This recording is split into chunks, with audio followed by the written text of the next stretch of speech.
Freddy. Welcome, welcome, welcome to all our friends in South Florida. Today is Social Media Thursday. Social media, I was going to say, what day is today? I didn't know what you were going to call it. Social Media Thursday. Social Media Thursday. And we have a bunch of people around us. We have Patches is in the house.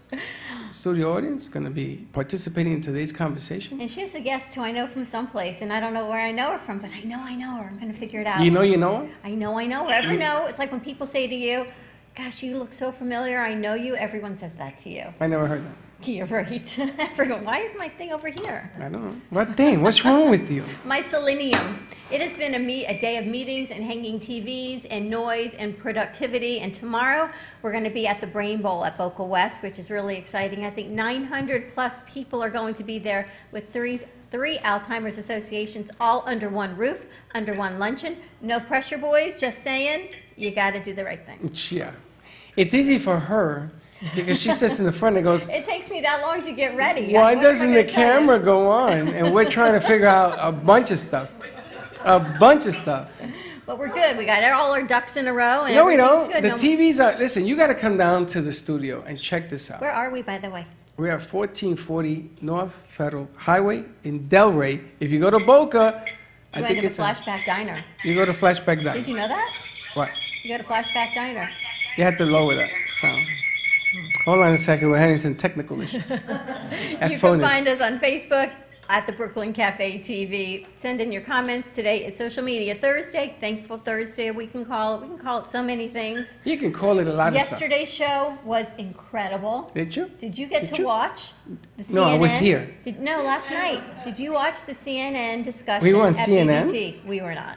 Oh, no. Was it, you had me crazy. Oh, BBT discussion. I didn't see anything. It was on CNN, and it was an open discussion. I don't know how people got tickets, but Mark and Mira from 3D Learner were there. I think there were 7,000 people there, students and parents and people from the community coming together and asking questions of our legislature. Who was there, Dawn? Marco Rubio was there. Well, I heard that somebody Ted Deutsch was there. I know Bill him. Nelson was there. Yeah, I know him too. The moderator was there. There was the president there? there? Someone from the NRA was there. She flew in from Texas. So hold on. So they had 21,000 people, and they were in like this little thing on the stage? I don't think it was 21,000. I think there were 7,000. Of course, because nobody knew about it. Did you ladies know anything about it? I think it might have Vivian, been. did you know anything about it? No. Apparently, it was very hard to find tickets, from what I've been told. Very hard? I'm from the Bronx. I find a ticket to anything. There were parents Are you there kidding me? and sharing the story. I'm But let me tell you. No, let me tell you. If Vivian didn't hear about it, if she didn't hear about it, right? Well, that doesn't mean anything. Oh, it means I'm sure everything. Folks that work with me heard about it.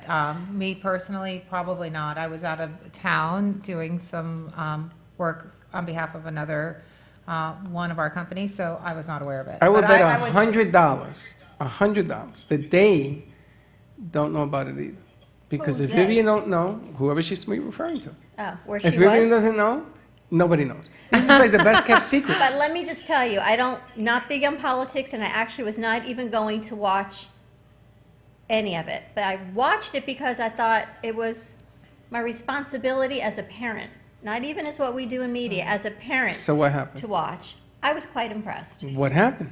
They had an open discussion. What really impressed me is how these parents, the parents of students that were killed, were so composed, because God bless them, how they held it together and they kept their point on point, and they didn't scream and they didn't cry, and they had focused questions, and the kids were so poignant. There was a gentleman there, I actually know his father from high school. I know someone else. I had 70 kids in my high school, and somehow I know everyone from high school. He was there, and he called out people from the NRA, and he called out Marco Rubio and asked questions, and he asked to raise money without gun money coming into these campaigns. And I'm not going to tell you the answers, but these kids were so composed, and the drama department from Douglas wrote their own song, and I actually shared it today. I don't know if I shared it on the cafe. It's on my page. It's called Sing, I think it is. Spring? Shine. I knew it was in it. Shine. Amazing what these kids put together, and it just shows you, and Vivian and I were talking about it today, with this community, if they can take something tragic and turn it into a positive. Unfortunately, there had to be tragedy for the positive to come out, but to see them come together as young adults, as another generation, was amazing. No, I went to Dada's for dinner last night, Melissa. Thank you very much. Beautiful place. If you haven't been, you gotta be. Johnny was just there. Johnny, How was it? Johnny on the spot. It was delicious. Johnny, you told me to get the mahi. Yep. I got the, I got a little bit of mahi, but I got 2 pork chops instead. But the dates, you were right with the bacon, unbelievable. Atmosphere, Phenomenal. the people. I don't think Johnny's mic is on. Is your mic on? It's on. It's Okay. on. I heard. It was phenomenal. But my daughter was there, and she talked about the kids that met with the president. And she says, you know, she's a liberal, so she says, oh, they were all put together nicely. And I'm going to tell you how brilliant these kids are. Their parents, whoever put this together. All they did was tell Trump, you know, the way you won the election was brilliant. You are a man that thinks out of the box. Brilliant. Brilliant move to get his attention. And then he promised that he's going to get something done. But think about this. The way that they presented it wasn't, oh, you know, you're this and you're that. They went in and says, you're a very smart man, and Well, we you know need your what they brains. say. You always get more with sugar than the other way. Brilliant. Brilliant minds at work. All I got to say is I tip my hat when something brilliant happens, and we go forward. We've got Vivian with us today. Vivian wears so many hats. I don't even know where I'm introducing you, representing what today. Yeah, what are we representing, Vivian? I'm with So Harmony today I'm Hills. here representing Harmony Hills Addiction Treatment Ranch in Lake County, Florida. And we are a facility that's on a 67-acre ranch, horse ranch, backing up to 4,000 acres of Ocala forest. And our focus is addiction treatment. And really what we wanted to do with this facility is provide really high-quality clinical services in an affordable way in a market where folks are not always accessing affordable treatment. Now I got a lot of questions about the subject matter.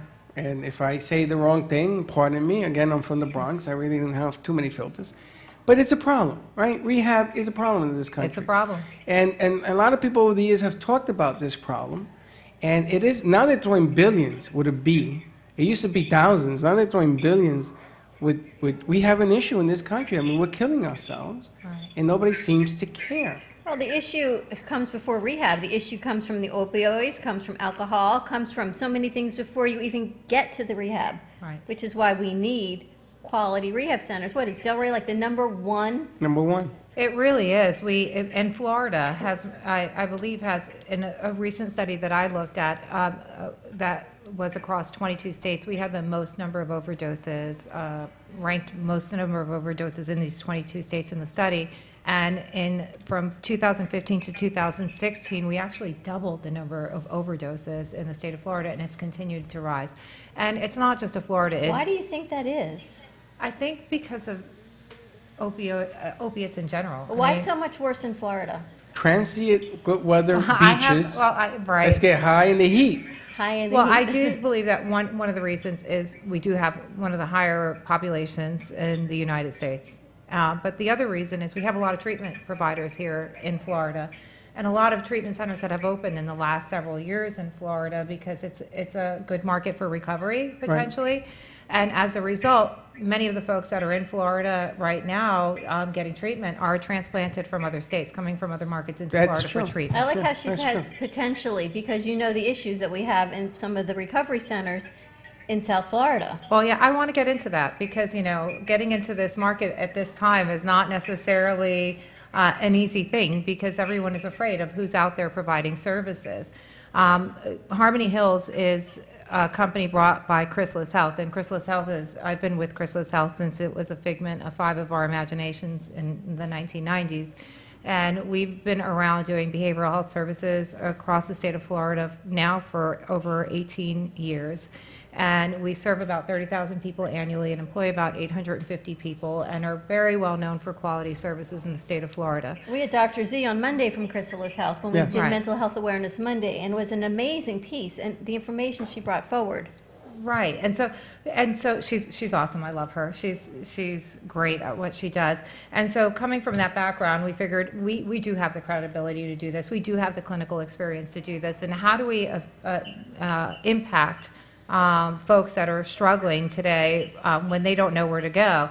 We know that we have a household name and that people can trust the quality of services that we deliver. So And that's a big part of your It's business. all about trust, right? And also, we are willing and able and know how to provide services in a cost-effective manner. Okay. So we find that a lot of folks that are underinsured or don't have out-of-network benefits or have policies that have huge deductibles are struggling to find affordable care. And that's something that we've always done, is provide affordable care. So we decided to open it because there was a lack of affordable services in the marketplace. Affordable and quality, and also because people didn't know where to go and who to trust. Well, I got a question. When people overdose, and Lindsay, our intern, we were just having this conversation a few minutes ago. When they overdose and the police go out, now in Delray and in Boca, I believe, they have the injection to bring you Narcan? back to life, right? Right. Right in the heart. Boy, that must hurt. But after they bring you back, they say, okay, have a good day. I mean, what happens? They don't arrest you. Anybody know anything different about this? Right. You must. You send you to the hospital. Is there typically, treatment? typically, I don't know from the police officer perspective, but I do know from the EMS perspective, going into somebody comes in on an overdose and somebody ends up in a hospital. Right. The hospital treats a person for whatever is going on with them. Sometimes they're coming in not only on an overdose, but also medical conditions associated. Somebody, fell and broke their arm. Or leg. They got hurt. Exactly. So they're Okay. looking at the medical conditions. And then, depending on the hospital, there's a referral that would be made, should be made, to a treatment provider in the area. Now, the question is whether somebody gets to the treatment provider. And what I found working with some insurance companies and looking at some data is that a lot of folks are not getting there. Right. They're given the information of where to go, but they don't necessarily want to go. Or maybe they leave there in withdrawal, craving, and go right back to the street. And the short term, some of these facilities are short-term treatment centers, which is not what you're opening. Right, well, I should say. I mean, residential treatment is short term. It's really, I Only, look at I've heard 3 days. That's right. Well, extremely short, right? I don't think that most of them are 3 days in length. I think that it depends on a person and where their need is at. The higher the need, the longer the length of stay. But on average, between residential and partial hospitalization services, you're looking at probably a month of services that somebody gets in a facility at that level of care, with the hopes of stepping them down into the community. So residential is really about stabilization. We know treatment is long-term, but does somebody need to be in a residential facility long-term? That's the question, and Well, if they do, then there's obviously a problem. So my other question was going to be, these are people that got caught in the system. Now you're OD and they're bringing you back to life, taking either EMS or police, Right. depending on who picks you up at that moment of the day, because if there aren't enough ambulances, they're not going to send an ambulance. Right. I know this for a fact. But the bottom line here is, if you need help, without getting, Oh, I think we're getting some feedback from Cortina. Cortina, Or she's got a fire alarm going off in Harmony Hills. lower your computer, Cortina, if you can hear me. But what do you do if you need the ability to get help without overdosing, and how do you seek it out? Nobody wants to admit they have a problem. It's like AA. Right. Right? Until you crash your car into a building, you don't want to go to AA because nobody has a problem. Nobody has a problem. Well, Right. the biggest thing is trust, and you have this program, and you're not even in Delray Beach. You took this to Harmony Hills, and you've created it outside of South Florida. Right, and one of the reasons we created it outside of South Florida is we really wanted a tranquil ranch, quiet setting, away from the hustle and bustle, and also away from the community that folks are living in, where they can just step out of everything and really dive into treatment. And let me tell you what it looks like coming in through the door. When you come in through the door to Harmony Hills, you're greeted by our assessment and intake team, who walks you through what your expectations of the program, what to expect from the program. You are introduced to the staff at the facility and really welcomed into our treatment family. And I'm going to let Cortina go from there, but one thing I do want to say is we offer about 6 hours of therapy a day. That's group therapy and ancillary services. Ancillary services are all the holistic services. We're really big into doing mind, body, spirit work. So acupuncture, massage, yoga, meditation, equine therapy. Wow. We also have a ropes course on premises and do a lot of ropes experiential activities with our patients at the facility. I really believe in nutrition being a huge component to healing. So nutritional evaluations and counseling, as well as farm-to-table food, and really looking at food and teaching folks how to use food to heal the brain and heal the body. And I don't know if Cortina wants to add, but I have our clinical director on the phone that could speak much more Let's see Hey, Cortina. Let's put her We've up got and see what Cortina she on the screen, I think. We're going to. There she is. There she is. How you Hello. doing? I'm great. I'm great. Thank you for joining us. She was rearranging furniture to get the camera shot the right way. Beautiful shot. Thank you. It looks like a beautiful facility.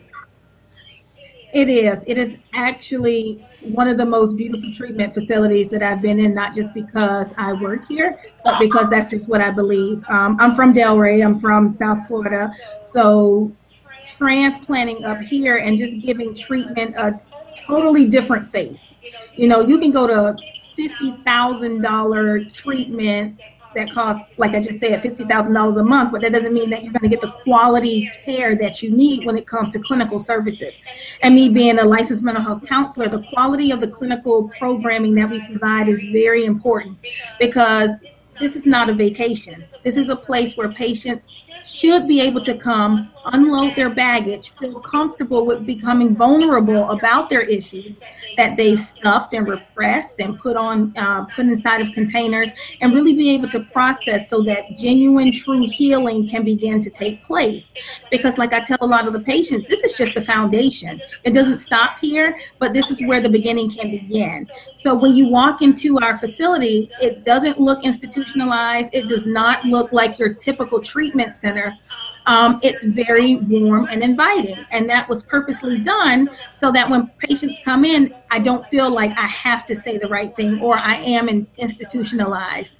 It's very much, okay, this is treatment. We want you to be comfortable. We know it's going to be hard because you're 1,000 miles away, whether it's your first treatment episode or it's your 21st treatment episode. We want to treat you like that individual, and not just herd you through the program like cattle or anything like that. I think it provides a different atmosphere when patients who have been in the treatment center cycle, when they can come to a facility and say, wow, this is different. They're not just saying that this is going to be a different experience, but it is. I love what you said, Cortina, about being vulnerable and getting comfortable.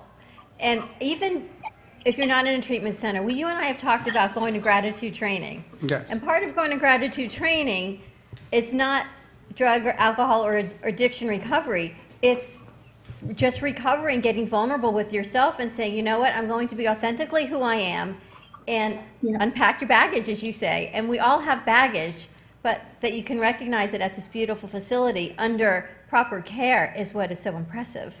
Well, I also like the fact, and listen, if you don't look at the screen because she's going to be on a delay, but if you look on Facebook and social media, she's going to be on point. So don't look at that because it would drive you nuts.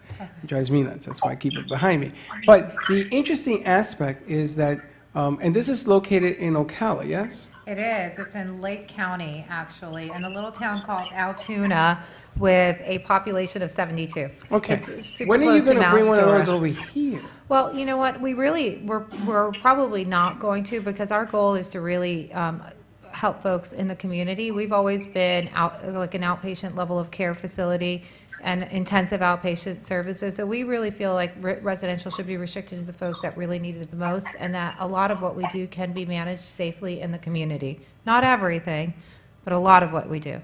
So we intend this to be our only facility, and we would love to step people back into lower levels of care so that we can get them integrated in the community. A lot of folks that are coming to us have jobs, have families, they want to come back, they need to come back. You don't have the luxury necessary to spend 2 months in a facility caring for, getting care, nor do they need to.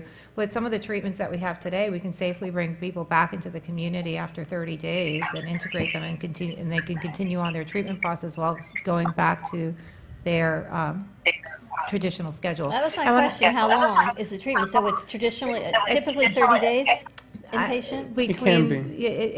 Typical length of stay at Harmony Hills can be 30 to 45 days, Cortina, is that correct? It varies.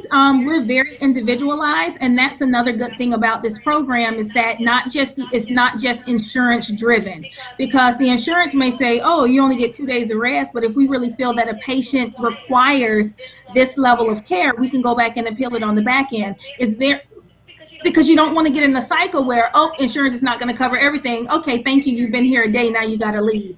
So on average, maybe between 30 and 45 days, give or take. Right. However, it's what the patient needs. Most of our patients don't necessarily need most of that, because with our case management, we link them to aftercare services to make sure that they're going to continue their treatment outside of our doors.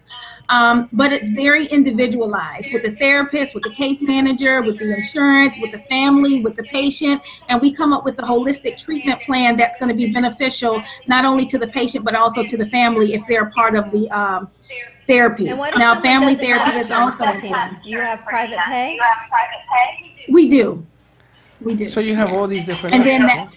And not only all I'm these different sorry. options, but the other thing that we have in addition is that not everybody's going to need that level of care.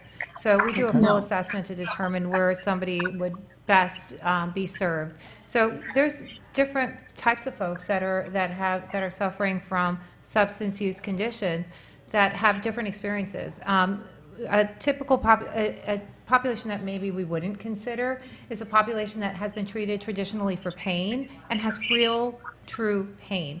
And they've been going to an orthopedic and living on pain medications to be able to survive, and all of a sudden they realize, I can't get off these medications. Okay. And that's a population that, when you think of opioid addiction, you're not thinking of that population, but that's a good percentage of the population out there that may be having an issue, but they're still functioning in the community, and it's developed because of a true legitimate issue with pain. So that person that is now coming to us, they may not need a residential level of care. They may be functioning in the community and may need treatment, and I'm going to say something controversial, medication-assisted treatment, because there are medications now on the market that do help folks with opioid disorders. But it's still pretty controversial because there's a whole group of folks out there that feel that, medication is just another substance. But in my experience... There's a whole lot of controversy, but you're right. People who are in pain need pain medications. Well, we know people who have gotten involved with CBD oil. From Right, Green as an Rose, alternative. and as an alternative, because they've become hooked on the opioids, and Right. they're looking for an alternative to pain management, and they went that way and they got in trouble. Right. So CBD, yoga. I mean, we have Deb in the studio. Susan also talks about some of the things, some of the alternatives. But it's funny because all these alternatives have never been preached. Oh, you know? we're preaching them. But We're you're- preaching but and you we're see, offering but them. you're educating people, and once Right. again, it's like this thing at the BB&T Center. Right. That if you don't have the information, it's a great thing. That must have been fun. I would have loved to have gone. Are you kidding me? And I think sometimes we lack even the most basic of information. What is a substance use disorder and where does it stem from? I recently was talking at a fundraiser, and we talked about it being a brain condition, and really that's something that can't be helped because it's the brain that's not functioning the way that it should. Whether it began with a genetic, a biological issue, or it ended up there, at some point the brain becomes compromised. And I had parents come to me afterwards and say, I did not realize my child was using because of a real legitimate condition. I thought it was because they wanted to and they didn't want to stop. This is such an enormous topic. I want to take a quick commercial break. We'll come back and talk about it because it opens up a whole nother side of really identifying what it is, and that it is truly what's going on in your brain, genetics, addiction, and everyone's brain is wired differently. That's right. Everybody has a different issue, but you have to have conversations and information Again, back to our conversations. to each one of these differences. And if you don't do that, you're not going to resolve the issue. We're going to take a quick commercial break, and we'll be right back. All righty. Want to make your smartphone brilliant? One tap creates a virtual wine fine tuner. Another, a coffee refiner. A beauty cream and makeyp enhancer. Wow. Look at your eye. What a difference. And with still just a tap, a strength and flexibility harmonizer. Yeah, I definitely felt something different. This is the Vitalizer. In the App Store on any smartphone, a simple download that will embed specific frequencies and vibrations into your phone's light photons and sound waves. Calibrations designed to affect taste, The Vitalizer one is better than the other one, for sure. hydration, absorption, Feel silkier. and perhaps most incredibly, your strength, flexibility, and energy. Amazing. Wow. Crazy. Well, salud. I'm loving it. Go to www.vitalizerapp.com and make your smartphone brilliant. In a perfectly imperfect world, you can eat the foods you love, lose weight, and be healthy. But what if I told you you can do just that? In fact, your diet should be perfectly imperfect by eating the foods you love and still achieving your health and wellness goals. I take the guesswork out of nutrition by giving you my simple and effective strategies so that you can live the healthy and happy life you will love using real food to get real results. Schedule your nutrition consultation today at 888-84-TAMMY or visit my website, tammyfogarty.com. Don't delay, get healthy today. 888-84-TAMMY.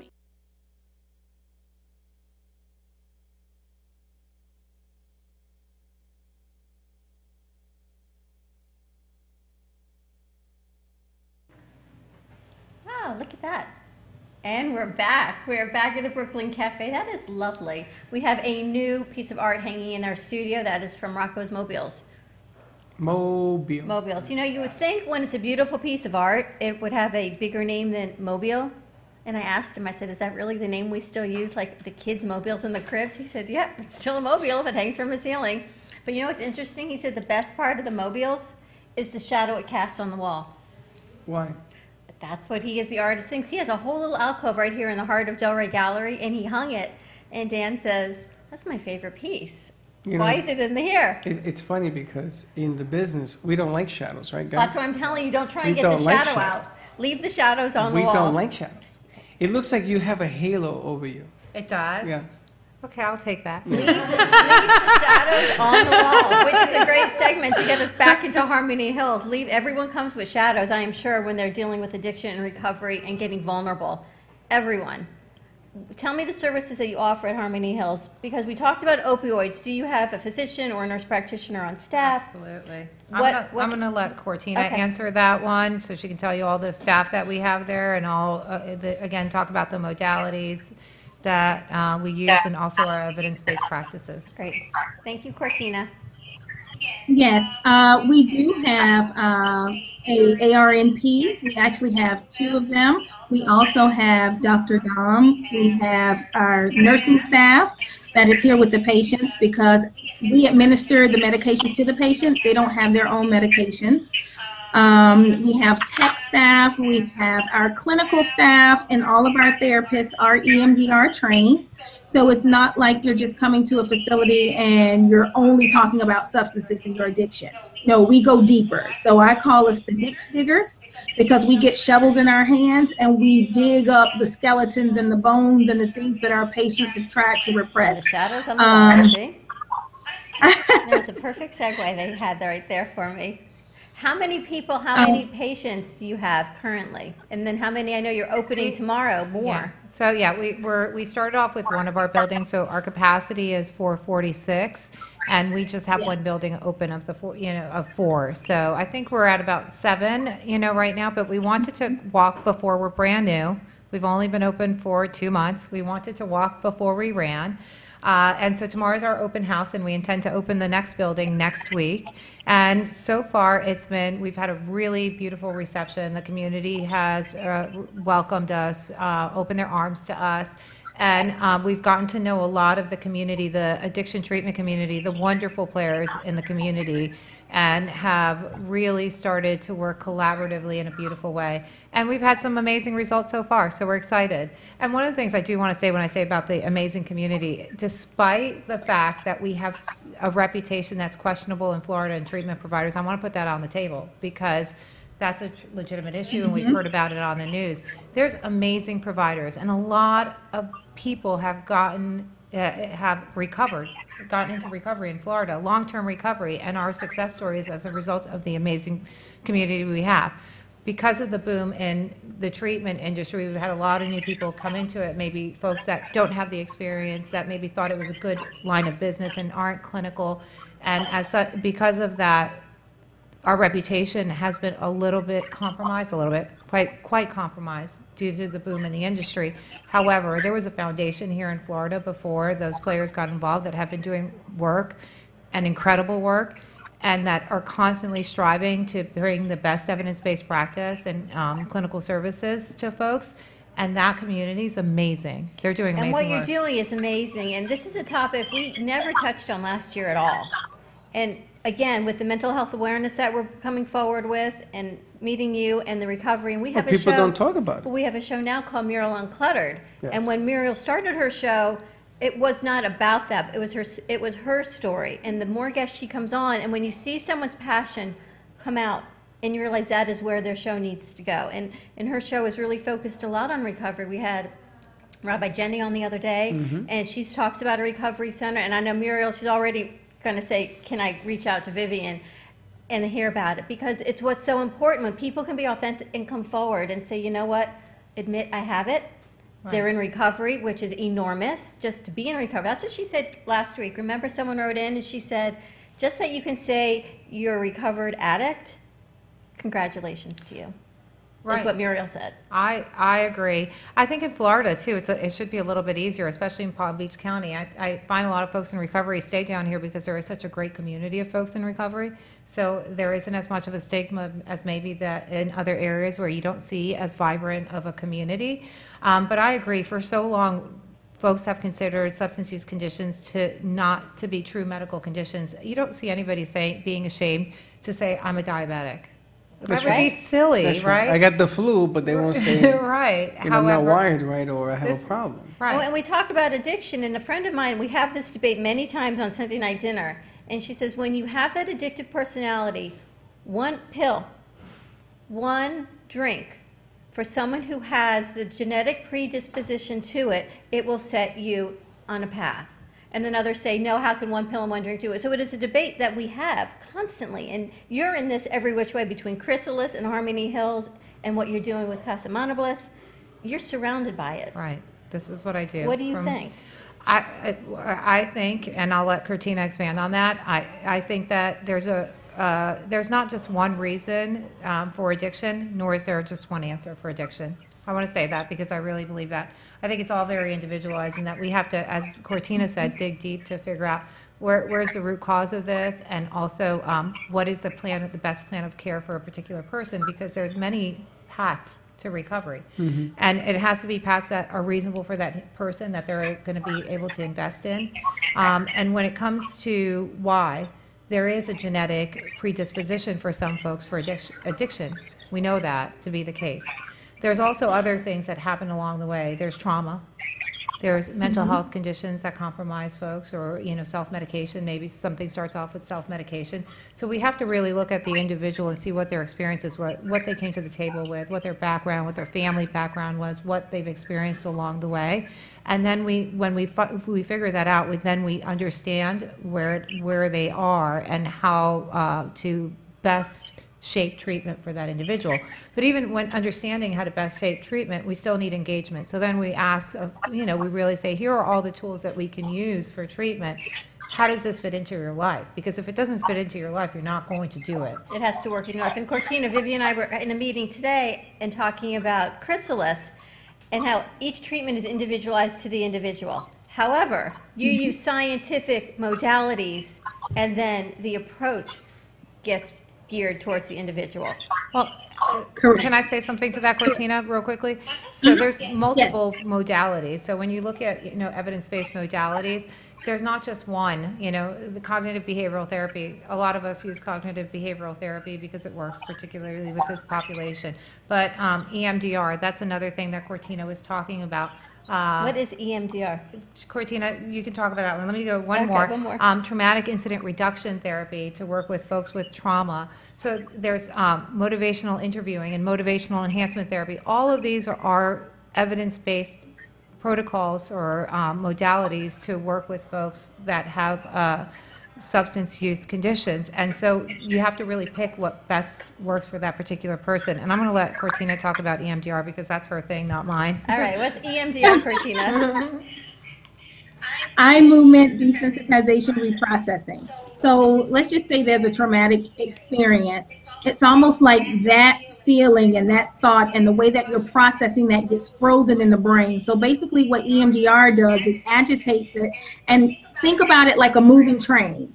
So as you're going through EMDR, all of the negative stuff that we don't want is coming off of the train, and now you're reprocessing and getting new information on how you can deal with future situations, so that you're not going back to that frozen perception or idea that's in your mind based on something in the past that you've experienced. So that is just like the brief 30-second explanation of EMDR. So eye movement desensitization reprocessing is what EMDR is, and it's very helpful for a myriad of issues, but very, very helpful and evidence-based in trauma. Now, to speak to what Vivian was talking about the different treatment modalities, again, it's individualized. So some individuals, they may not do well with one modality. However, they may respond very well to a different modality. And that's the important part about doing an assessment. That's another important part about having a real therapeutic alliance and knowing your patient, knowing when to push a little bit more, know when to pull back, and really bridging that gap on what they've been missing to what they need. Something that happens in treatment oftentimes is patients, they really want it. They want to do it. They're motivated. They're ready to go. However, they're discharged and they're back into the same environment. And if you're being placed back into that same place and nothing has been processed there, nothing has been touched, it's going to be very hard for some patients to maintain their sobriety. I was going to ask you about that because you're in this, like going on vacation. You're in this beautiful, confined environment, and you've got horses and the farms and beautiful farm-to-table food and therapies and a very supportive environment for however long the treatment is. And then you go back to life, wherever your life is. How do you help them make the transition? As Cortina, you said, if they're going back into an environment that help foster this and help perpetrate this, how do you work with them once they're out of your facility? It's about preparation, and it's about bringing their life into treatment, because we can't isolate it. Yes, they're here in this beautiful sanctuary. However, we talk about what is it like at home?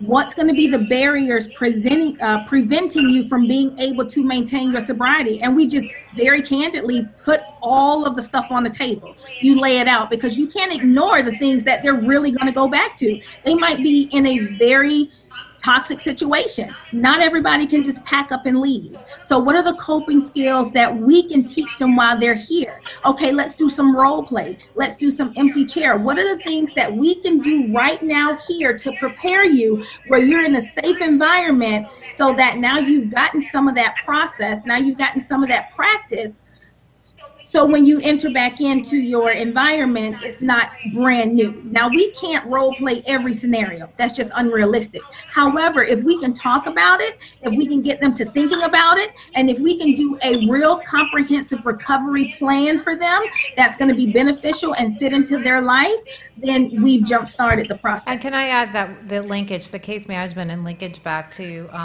the community is super critical for us. We make sure that when somebody leaves our facility, we call it that warm handoff, that there's somebody receiving on the other end that is going to continue with treatment, whether it's us, because we do have locations throughout the state of Florida, or with our partners. We ensure that not only that they have a referral, we don't just give, here you go find it. We make the calls, engage them in treatment, get them the first appointment through the door, find the support groups in the community, and make sure that they have the housing and supports that are needed to come back and really transition smoothly. What ages do you work with? The ages are 18 and over. 18 and over? Is our population adult at this time. Rashad, did you have something to add? I keep watching you move the mic around. Actually, I do. This is actually something that's actually pretty near and dear to my heart. I grew up in a situation where my older brother was hit by a vehicle, and my father was on heavy substance abuse. And that was, she pretty much touched on my question. My question was, how do you integrate him back into society? Because my father had gone to a couple of different treatment facilities, like I'm originally from Massachusetts in Springfield, and that's a city. So they took him out to Greenfield, which is more of a rural town, and Lee, Mass. And when my aunt also had the same problem, when my aunt went out there, she ended up moving out to Greenfield and staying there. So she ended up actually kicking the habit. But the fact that he would come back and he would get around his old circle and old habits, and then he would eventually fall back. So that was pretty much my question. How do you guys actually help people integrate themselves back into society? Well, how has it worked for your family now? Yeah, what's the follow-up on this whole thing? Well, I'm the oldest of my brothers, and I felt as though I was always a good example in regards to, I've been working since I was 12 years old. I bought my brother school clothes when they were going to school. By the time I was 13, 14 years old, I was already buying them stuff. But my whole thing was I didn't want that for my life. And the follow-up to this story is my father actually passed away from HIV because he contracted it from intravenous drug use. And I'll never forget the day that he actually found out he was sick. He came home and he took his box of materials and threw them all away, but by that time it was too late. So that, that's why I find this extremely intriguing. I've also worked above a building that was considered a pill mill, which was kind of weird because I've seen these people every single day, and then one day they just disappeared. So it is very nice to know that there is a safe environment for people out there to get the recovery. So you guys are doing a tremendous job, and I just wish y'all all the best of luck. Thank you. I'm so sorry about your father. My heart goes out to you. I feel for you. That's heartbreaking to lose a parent, and to see your parent struggle with addiction. But when we're talking about transition plans, it's important, housing. When you integrate back into a community, I think that having going into a recovery residence with other folks that support you is a critical piece. We want to make sure that somebody lands in a home that has, supports and structure, not right back into the community, and has treatment, and also has available to them a 12-step support group or some other type of support group, a supportive community. Because if not, you're right, if you go back to the same people, places, and things, the likelihood of being able to maintain recovery is very difficult. So that's the warm handoff, is ensuring all of those pieces are in place. Having said that, just like diabetes, chronic diabetes is a chronic condition that with relapses, it's the same thing with addiction. Relapse can happen, but we have to prepare folks. What happens when you're heading down that path? How do you know when you're heading down that path? What can you do to prevent that? And what do you do when you do head down that path? Does that mean, because you can relapse and then get right back to treatment, get right back into your recovery process, or not. It depends on how well prepared you are for that, and where you understand your resources to be should you experience a relapse. And Monday, we actually talked to Dr. Z and Yvonne about the warning signs we look for in our children when they need treatment or they need help and intervention. When we're talking about relapse, what are some of the things as family, and now that they've transitioned back into their life and the community and their family, people should look for? Cortina, do you want to answer that? This is what you do? Sure. But my biggest thing when it comes to families is they enable a lot. And so being able to identify for yourself, when am I enabling my child and handicapping them and being a part in their potential to relapse? Is there anything different? If they were going to meetings, let's say they came home from treatment, they got a sponsor, they're going to meetings, now they start using excuses. Oh, I have to work. Oh, I don't have to go today. So once you start to see changes like that, be mindful, because before you do any physical relapsing, you've already relapsed in your mind. So looking at their speech, how are they talking? Now you have to understand, individuals are very savvy and they can cover up things. But like we were saying earlier, there are key indicators that let's look out for changes in their behavior. What's happening? What am I seeing? Are they being more closed? Do they no longer want to go to the treatment facility or the outpatient program or the 12-step meeting or want to be around family? Are they isolating more? Have they stopped taking their medications? What are all of these things that the Let me ask you well, about. patient is I now? have a question. It's interesting you brought that up because when people come out of recovery and they're trying to get their life back together, and we've, in the business, we've met people, we actually produce people who have. And what happens is that, again, going back to our show on Monday with the stigma, what happens is that you begin to notice that there's a change. There has been a change. It depends on how much damage that has happened, right? And you see it. And what begins to happen is you begin to have doubts whether this person is able to. And they are. I mean, you have to give people a chance to fail, right? And what I've seen is that a lot of people will sort of, hi, how you doing? And boom, boom, boom. And then they walk away and they don't give people a chance. No, she's crazy, he's crazy, you don't want to work with them, they're this. They're off the wall, And they're from they're left field. stigmatized right there. I mean, it just shuts down completely. And I tell Dawn all the time, I said, that's the one I want to work with. Why? Because they're trying 3 times harder than anybody else to come back into the system. And there's always the fear. Are they going to make it? You know what? We're going to find out. Let's just go and go, you know? Yeah, you know, I have to say, nobody chooses a lifetime of addiction. Agreed. That's not what we strive to make our lives about. It's not a choice. I don't think anybody would choose that. So I have to start off with that because that helps to develop the compassion around the issue. You know, it's a tough place to be for an individual to have, you know, to have that as your medical and health condition because it is a chronic condition, and it causes so much pain and suffering because of the stigma associated and also what you have to go through when you're struggling with addiction. You go through a lot. There's a lot of trauma involved. Living on the streets, having to get your drugs, interacting with folks that create traumatic experience, going in and out of jails, in and out of hospitals, and all the healthcare conditions. When we, hear about HIV and hepatitis C, that's very common. So there's a lot of health issues that go alongside of it. So it's not easy. And folks are really trying. Like when they go into treatment, they're trying, but it's a tough road. It's a lifetime of recovery. It's not an in and out. It's a lifetime of recovery, and it's a commitment. And you need that support. You need your family. You need the support. And Cortina, to your point of the meetings, someone I was talking to, they have not found the right meeting for them in South Florida. And is there a way to look for us where people move? It's very transient in South Florida. Where to find the meetings and where to find the people and the support that they need. They want to come together as a community, and sometimes your family isn't the community. You need people who are going through what you're going through. They have a lot of different apps.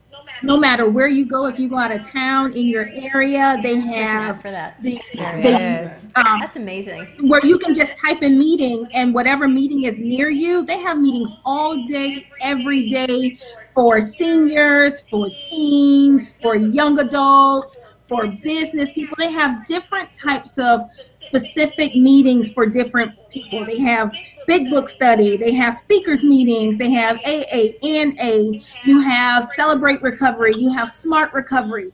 So I think that, because a lot of people say, oh, 12 steps don't work for me, AA doesn't work for me. I think before you can say that, you have to make sure that you've given it 100%. And just like, one shoe doesn't fit everybody's foot. So don't just stop going to the meetings because you haven't found one for you. Continue to do your due diligence and go to the meetings. If you have a list, you got an hour every day, go to a different meeting until you find the one that fits you. But just don't stop and say, oh, I went to 3 meetings, I didn't like any of them. Because there are hundreds of meetings a day. And if you want it, if you work it, it'll work for you. But you have to be patient with yourself. Let me ask you about Harmony Hills also while we still have some time. The patients that come to you, people are watching and they're watching in South Florida, they're watching everywhere. I can't say your ideal patient, but what patient would come to you? Who would be calling to seek your services? On average, the person who is ready, who's tired, who wants help. Is the That key would be word that- want? I mean, you sort of have to have someone who wants to be helped. Well, how are you, like, No. would they even come to us if they Well, don't want to what be makes your helped? facility different than something else that's right in the neighborhood, someplace that we could walk really right from the studio, instead of going all the way to Altoona? I mean, quite honestly, I'd rather be on this beautiful acreage with the trees and the food and the horses. But I would why- like to be there I anyway. That's what I'm I saying. I'd can- like to be right. there anyway. Why choose you over one of these other places? I want to Oh, I want to okay. speak to that, Cortina, for a minute. Okay. You know, when we found the property and saw the property, I fell in love with the property. I'm like, I want to live here. So that's what we're thinking. We That's wanna the go. first thing. It's a beautiful, amazing property, and I will talk about the buildings. We have 4 housing residents. We have an administrative clinical building, an educational building, indoor basketball court, pool. We have 30 horses on premises, a ropes course, and 67 acres to roam and hike through. And so the property itself is very healing. I believe, like, reconnecting to nature. 67 acres? 67 acres. What a beautiful Ba- property. And backing up to 4,000 acres of forest. And so the property itself, being in nature, is a very healing thing. But above and beyond that, we pride ourselves in clinical excellence. In a market where folks are afraid to go to a treatment center because they don't know what the quality of service is. In particular, I say folks are afraid, but parents are afraid. A lot of parents are sending their kids because the average opiate user or somebody that's addicted to opiates is about 26 years old. So it's oftentimes parents and family members seeking treatment, and they don't know who to trust. They hear so much about the industry, and they're putting their kids or their family members, in the hands of the treatment provider. With us, we have a proven track record. We've been around for a long time. We're very well known and very well respected in Florida under the Chrysalis brand, and Harmony Hills is part of that brand. So they're going to get excellent clinical quality services. We strive for clinical excellence, and we're constantly training and retraining and bringing the best practices to our facilities and staff. And we also offer holistic services, and when I say holistic, I truly mean that. I've been a not lifelong meditator, but 20 years. It feels like a lifetime since I started meditating. And I practice yoga, and I live, that holistic, conscious life. In fact, we've talked about it. Right. I'm doing Casa Monobliss right across the street here in Delray, which is all about bringing conscious practices to the community and engaging the community in conscious living. And that was one of the goals. I wanted us to build a place that I would want to go to myself if I needed to, that I would feel comfortable in. And so you're going to get the best quality care, you're going to get holistic care, you're going to get affordable care in a really safe, tranquil, beautiful environment. And that's why I think people would want to choose us. Weren't you telling me a story? Someone was telling me the story about getting their car fixed. I think you were telling me What? about getting your car fixed. And they had 2 ways to fix your car. You could do the $200 way or the $400 way. And you said to the guy, wasn't it you? No. Someone said to the mechanic, which way would you choose to do it for your daughter? Oh, that's just. Yeah. Right? It was you. And the mechanic said, whatever, the $200 way because it's an older car and this is all the car needs. You don't need this. Right. But how would you choose to do this for your son or daughter? And that should be the answer. Cortina, That's what I was, before you went there, I was going to say that. right? What would you choose? If I would send my mom There you go. to this facility, is this a place, the treatment from the staff and the patients, the compassion, the genuineness, the openness, the caring, is this a place where I would want my loved one to come to work? And I know that for the most part, everyone who works here, it's not just a job for us. We're not just coming here for a paycheck. Like, we really, really work very well together. And it's very important that not only we feel it from one another, but our patients feel it. Because it's nothing like going to a place and the staff doesn't like each other. So if you guys can't get it together, how can I come to you to repair my life and to help my relationships when you guys can't even get it together? However, coming here, we work very well together. We communicate as much as possible. We're always meeting so that we are on the same page. And I think it really helps us in our ability to work with our patients in a collaborative effort. Well, Cortina, I love how my do you job. like living in Altoona? You went from Delray Beach to this. No, I don't live in Altoona. Oh, absolutely. No. I need convenience and the mall. So I commute. I drive an hour and 25 minutes a day. An hour and And 25 I do minutes. it. But there's a great community right near there, Mount Dora. Oh, I love Mount Do you know Dora. Mount Dora? So we're like, I don't know, like 15 miles from Mount Dora. So usually when I go up there, that's where I Mount make Dora my in home. Florida? There's a mount? For There's a love mountain in mountains. Florida? antique shopping and these It's- cozy, There's a mountain quaint, in lovely Florida. town. They've got amazing A hill. renters. Yeah, it's a And hill. hills. It's and a it's hill. not a landfill. It's a tiny hill. There's a It's hotel not- on a hill. It's like a bump. But it's our mountain. Florida has one bump. And then the antique festival is down Mount. in the pit. There's a mount. Hey, It's a mount. mound of dirt. A mound of dirt, that's right. It's Pitching about, mound. Like, you know, A pitching 4 mound, inches tall. 60 But it's our inches. mountain. But But I I'm want a city girl, but I love the facility. The facility is absolutely beautiful. That's why I do it. That's why I commute. I don't mind it because I absolutely love what I do. And I would never, I always say I could never work for a place that I don't believe in its mission. I 100% wholeheartedly believe in the mission of Harmony Hills. And they're saying clinical excellence in addiction recovery. That's what we're providing. And that's what's important, and that's what stays with me. So through the ride, I'm clearing my mind and saying, you know what? How can I show up for my patients today? What is it that I can leave at the door so that when I'm talking to my patients, when I'm doing group, when I'm doing whatever it is that I need to do, that I have me, Cortina, she has decreased so that the patients can get exactly what they need. Because at the end of the day, they're here for help. Thank you, Very Cortina. cool. Where Thank can we you. find Harmony Hills with you? Yes, information. Before we go there, I just want to say real quickly for the parents out there that are questioning whether your child may have an issue, please speak to a professional. Oftentimes we discount what our kids' experiences are, and it starts usually early on.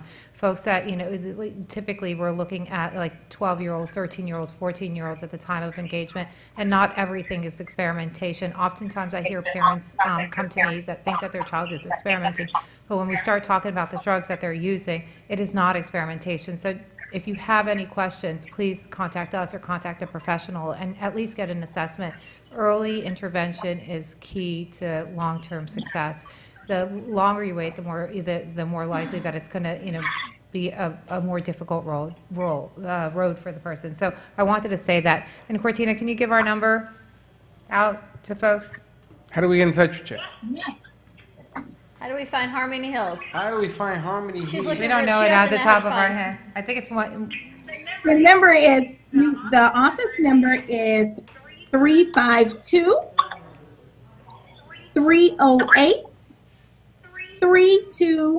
352-308-3251. And our website is www.h.hills.com. hhill.com. That's- Thank you so much, Cortina. That is the best way to, if you go to our website, it gives you our information, our phone number, more facts about what we do. You can see our facility, learn about our programs. It's www.hhills.com. Thanks, cool. Cortina. Thank you, Vivian. Oh my gosh, there's Thank so much more. The topic just gets bigger and bigger. Just Yes. when you think you can explore it, it just keeps you deeper in the exploration of what it is. That's right. And the nice thing about it is that the help is there. It is available.